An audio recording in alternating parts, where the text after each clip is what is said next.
Hey kiddos.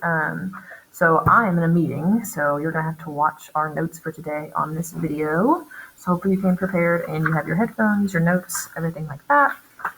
So notes are gonna be a little bit different today. They're gonna be half on this graphic organizer, then half on notebook paper like we normally do. I think this graphic organizer is gonna be helpful. That's why we're gonna do it this way. But with that being said, I still have more things to say than just filling in these blanks on here. So please make sure you are paying attention, jotting down little notes as we go along. Our learning target today is I will learn how to identify end behavior turning points and relative maximums and minimums of polynomials. So I know that sounds scary, but I promise it's not too bad. So end behavior is pretty much exactly what it sounds like. So let's get a scrap paper here. So let's say we have a graph that looks like this. This is all we know about the graph. All we have is this. We don't have an equation or anything like that. All we are focusing on for end behavior is literally what is happening at the very ends of the graph. So that's kind of the easy way to remember it. We don't really care what happens in the middle. We're just looking at what is happening at the very, very ends of the graph.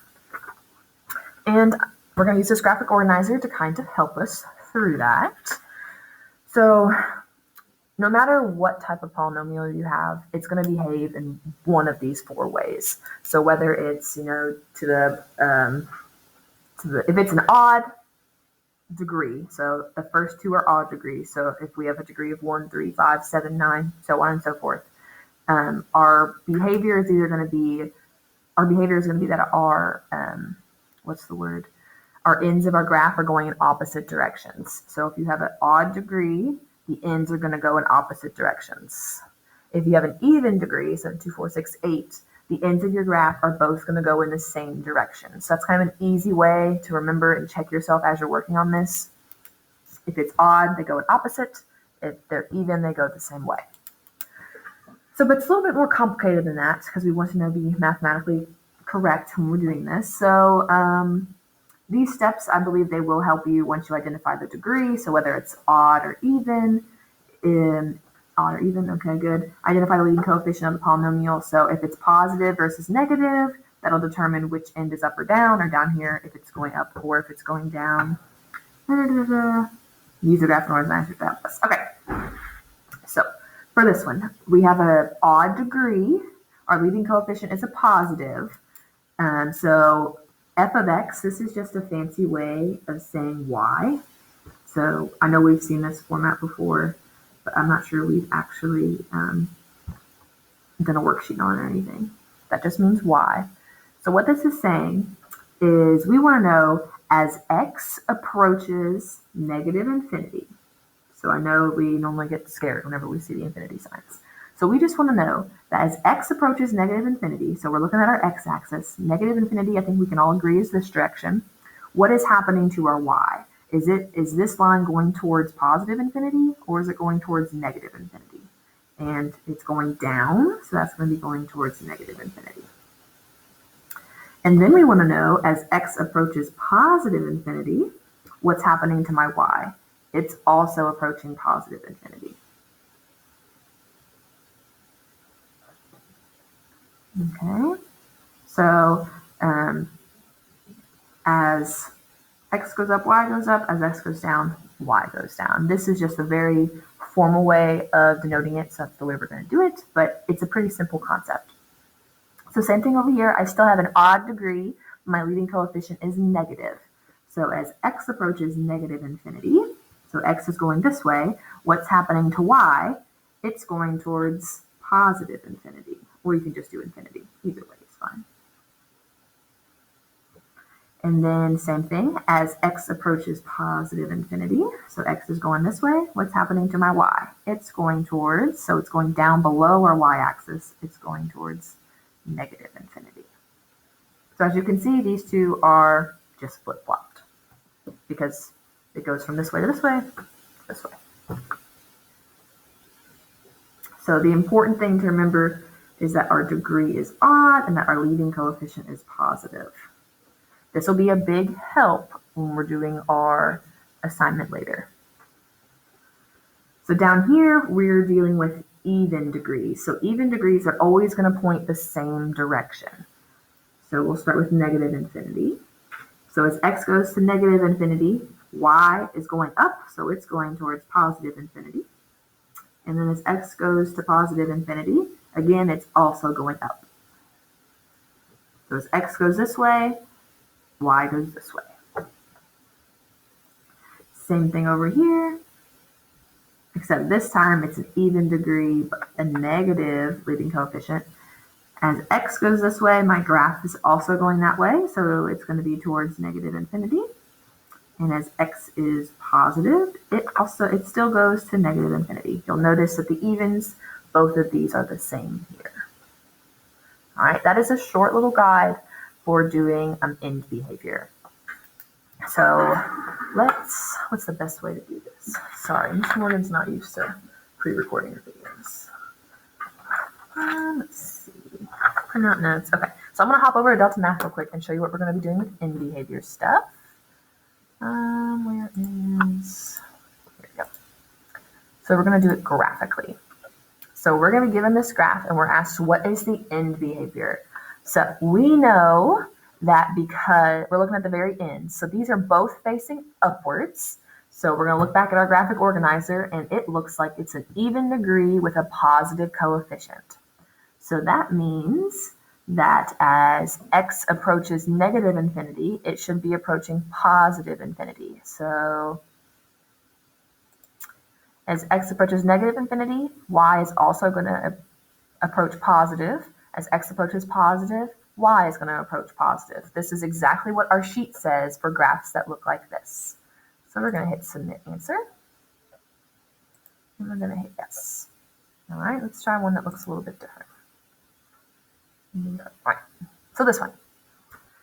Remember, we're not worried about what's happening in the middle. We're just looking at the very ends. So we're going to look back at our graphic organizer, and this graph, even though there's a curve in it, one side is still up, one side is still down. That looks like degree is odd. Leading coefficient is negative. So we're going to look at our choices and look what we have on our sheet. So as x approaches infinity, y should be approaching negative infinity. So it's going to be one of these two. And then as x approaches x approaches negative infinity, y approaches positive infinity. So the one that matches that is going to be this one. All right. So that's what we're doing graphically, but also because of what our graphic organizer tells us. So I'm not very tech savvy, but we're still looking at this. Just by giving the expression, we should still be able to tell what is happening at the ends of our graph based on the leading coefficient and the degree. So for this one, it's already in standard form, so that's great. It's x to the fourth, and our leading coefficient is going to be a positive 1. So we're going to look at degree is even, because 4 is an even number, and we're going to have a positive positive coefficient, sorry. So we're going to be looking at the third one on our sheet. So we know that as x approaches infinity, y also approaches infinity. So it's either A or C. And then as x approaches negative infinity, y also approaches infinity. So it's going to be this one right here.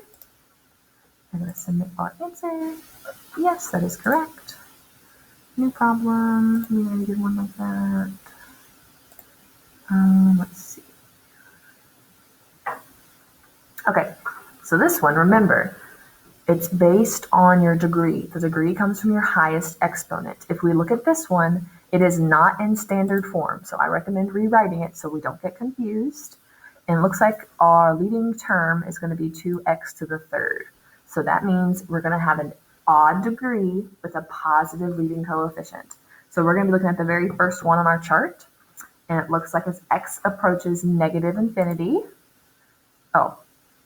as x approaches negative infinity, y should be approaching negative infinity. So it's either going to be A or D. And then as x approaches positive infinity, y is approaching positive infinity. So it's going to be A. And we're right there. All right, so this is a lot of, the more you do this kind of stuff, the more it'll make, the less you'll need this chart and the more you'll kind of be able to do it in your head. But there's really no like deep mathematical concept about this. It's really just looking at the graph and which way are the arrows pointing. Are they going towards positive or negative infinity?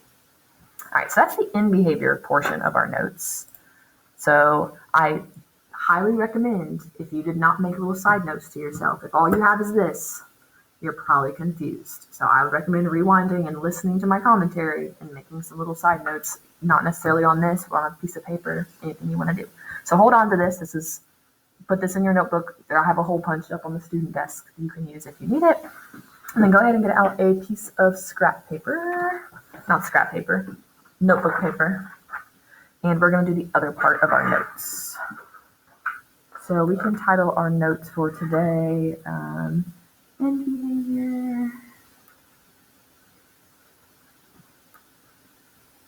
behavior, turning points, max/mins. All right, and then we'll make a note to our, and then today is the 15th. So we'll make a note to ourselves that our end behavior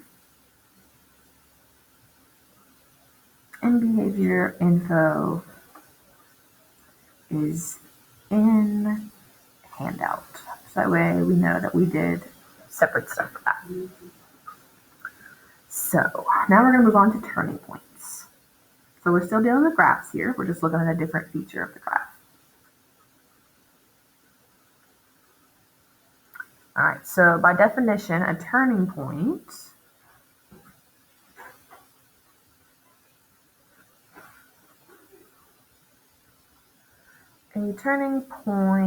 is a point on the graph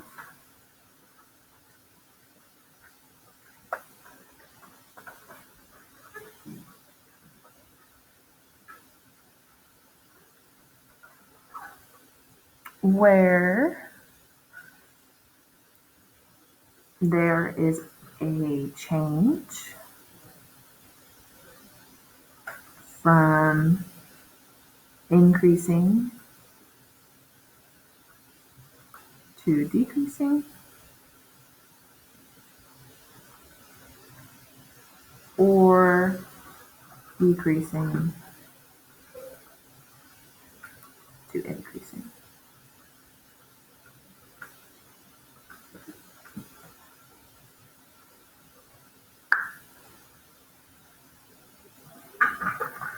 All right, and obviously a maximum is the tallest point on the graph. The minimum is the lowest point, but I forgot to talk. So, all right, we'll just do that definition.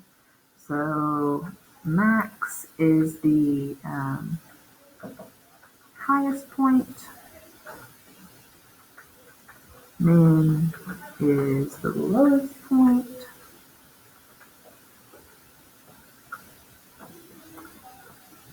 So whenever we talk about maximum, minimum, typically we talk about that in absolutes, as in this is the highest point, this is the lowest point, and that's kind of it.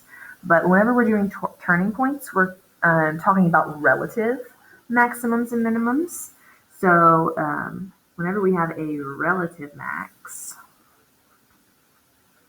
/ min, there can be multiple.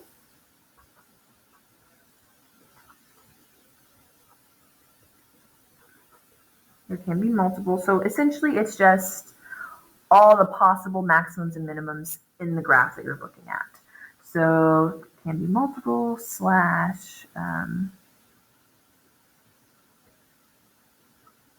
just what you can see in the graph. So that probably wasn't the best definition, but it'll make a lot more sense here when I do a definition. That's what you can see in the graph. So I know a lot of us, we can say that if we have a graph like this point right here, that would be a maximum, because maximums make peaks.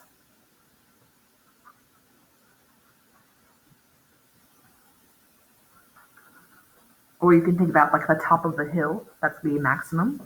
And then if we had something that was like this would be a minimum. And minimums, they make like kind of valleys or a bowl, however you want to think of it. All right. So if you're confused, I promise it'll make more sense here in just a second. So let's see. We have, this is our coordinate plane. And we have a graph that looks like this. Okay. So what we want to, y'all are good to go to lunch. What we want to do is in Delta Math, you have to be really, really careful as to what it's asking you. It's either going to ask for a relative minimum, relative maximum, or the relative extrema. So relative extrema means both maxes and minis. Have a good one. I'll try, you do the same. Sorry, just missing my 4 one. Let's see. So we'll just do all of them. So if it asks for relative maximums, you're looking for every place where there is a little peak. So this is our graph. We're going to have a peak right here at the very top. So we're going to have one relative maximum. If it asks for a relative minimum, we look for places where we have little valleys. So there's going to be one right here, and there's going to be one right here. So I'm going to have 2. And I need another colored marker.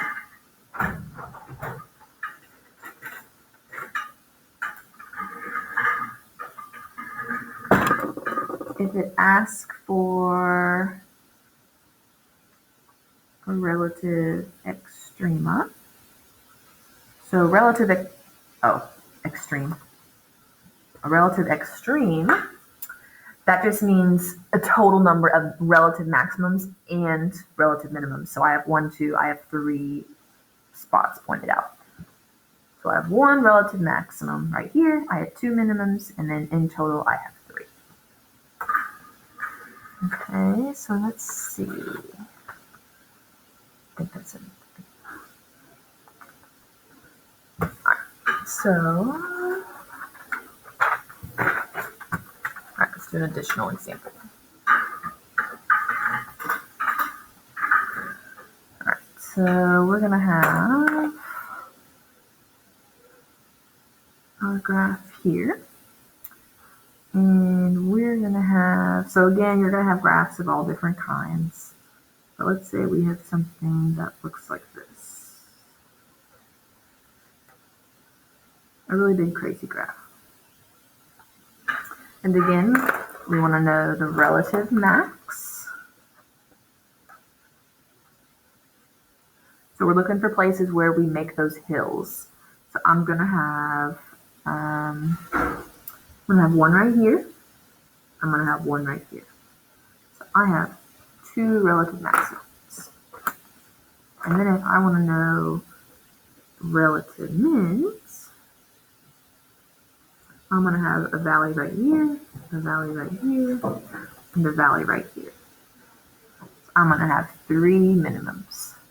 And then if I want all relative extremes, oh, I did that in the wrong color. All relative extremes, I have 1, 2, 3, 4, 5. Okay, so we're really just looking at the graph and we're seeing how many times it changes. So for instance, I probably should have mentioned this earlier, but whenever it goes, so if we follow this graph, we're going from, there's a change in direction here. We go from decreasing to increasing. Whenever we go from decreasing to increasing, that's when they're going to have those minimums. And then whenever you go from increasing to decreasing, that's where you have those maximums. So our direction of the graph is changing. That's what gives us those turning points. That's why it's called a turning point, because you're literally turning directions. So let's go back to Delta Math here. In Delta Math, you're going to have graphs like this. So you have to be careful when reading these prompts. So it says, how many points on the graph represent a relative minimum? So we're looking for those values. And it looks like here I have 1 at B and 2 at F. So I have 2 relative minimums. All right, let's get a problem that asks for something else.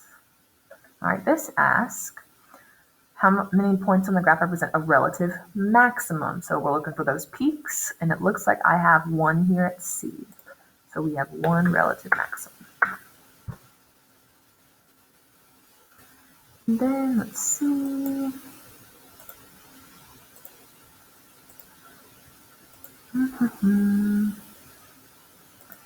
Oh, come on.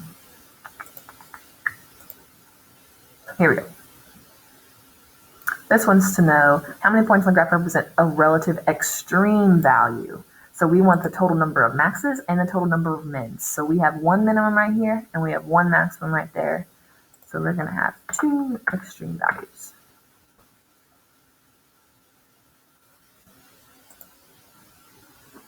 All right, so that is the long or the short of end behavior and turning points. So for just today, you're just going to be working on the doing notes. So please make sure you have good notes.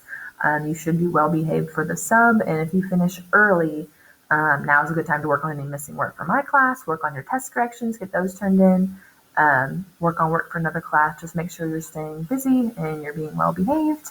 And we'll recap all of this and do practice on it tomorrow. Hope you all have a great Thursday. Bye.